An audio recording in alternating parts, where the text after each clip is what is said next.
Hi, நான் இன்றைக்கி என்ன பண்ணேன்னு பார்த்தீங்கன்னா வாட்டர்மெலன் மில்க் ஷேக் தான் பண்ணியிருக்கேன். அதுக்கு தேவையான பொருட்கள் பால், சுகர், இல்லைன்னா ஹனி யூஸ் பண்ணிக்கோங்க, ரோஸ் எசன்ஸ். இது 3 மட்டும் இருந்தால் போதும். நீங்கள் வாட்டர்மெலன் இந்த மாதிரி சின்ன சின்னதாக கட் பண்ணிக்கோங்க. அப்புறம் பால் கொஞ்சம் சேர்த்து சுகர் ஆட் பண்ணிக்கோங்க, ரோஸ் எசன்ஸ் போட்டு நல்லா மிக்ஸ் பண்ணிக்கோங்க. சில்லுன்னு வேணும்னா நீங்கள் ஐஸ் க்யூப்ஸ் கூட ஆட் பண்ணிக்கலாம். எனக்கு வாட்டர்மெலன் ஜில்லுன்னு தான் இருந்துச்சு, ஸோ நான் ஐஸ் க்யூப்ஸ் யூஸ் பண்ணலை.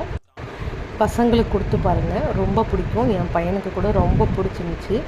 நானும் குடிச்சு பார்த்தேன், ரொம்ப சூப்பராக இருந்தது. ட்ரை பண்ணி பாருங்கள், ரொம்ப ஈஸியானது. 2 மினிட்ஸே நம்ம பண்ணிடலாம். உங்களுக்கு இந்த வீடியோ யூஸ்ஃபுல்லாகவும் பிடிச்சிருக்குன்னு நினைக்கிறேன்.